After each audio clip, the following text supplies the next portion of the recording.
the radiation from Wi-Fi, for some reason, is harder for the body to tolerate than other sources of microwave radiation. And we try to understand why it is. There was a study by a very famous scientist in Germany, his name is Professor von Klitzing, and he tested about 100 people who suffer from electrosensitivity. And what they noticed was that people were reacting physiologically to Wi-Fi in levels that were 50 times and more lower than those emitted by cordless phones and cell phones. So what it told us is that there's something in the modulation of the Wi-Fi that is harder for the body to tolerate than other sources of microwave radiation, which are also hard for the body to tolerate.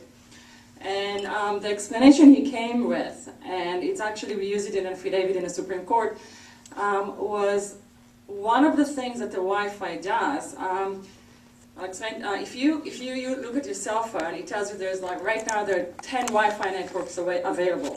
So how does your cell phone know that there are 10 Wi-Fi networks available? It's because the Wi-Fi router sends something called beacon frequency.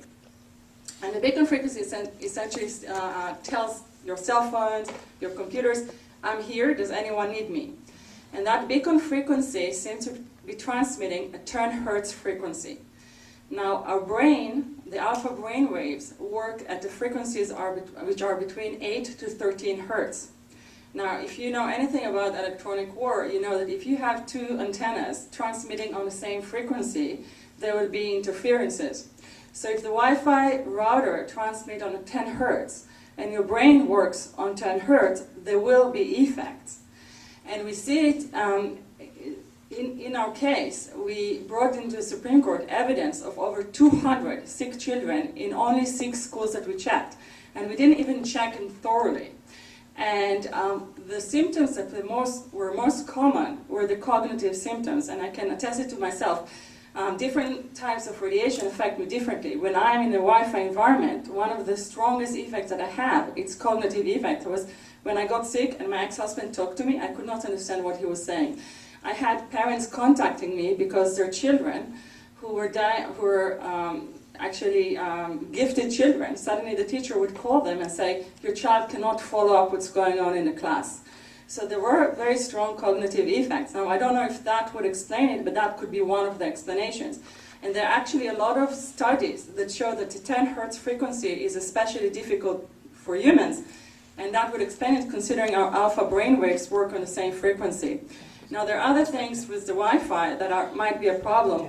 The Wi-Fi router is supposed to provide access to a lot of users at the same time, and the way the Wi-Fi router does that, it keeps on jumping between frequencies. It's allocating different frequencies to different people.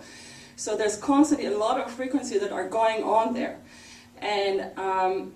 And this is something that was not studied. What is the effect of so many frequencies in our environment on our body? As Jeremy said, our body is an electric being and is affected by electromagnetic frequencies. And so if there's suddenly so many frequencies in there going on, that will affect us. And it's also another thing that the Wi-Fi does, which is the same thing. It's actually jumping between frequencies for that reason.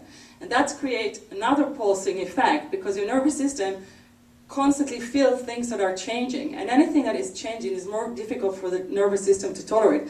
And probably a simple example would be a fluorescent light. There are many people who react to fluorescent lights, and the reason is that they're flickering. So things that are flickering, things that are not constant, are more difficult for our body to tolerate.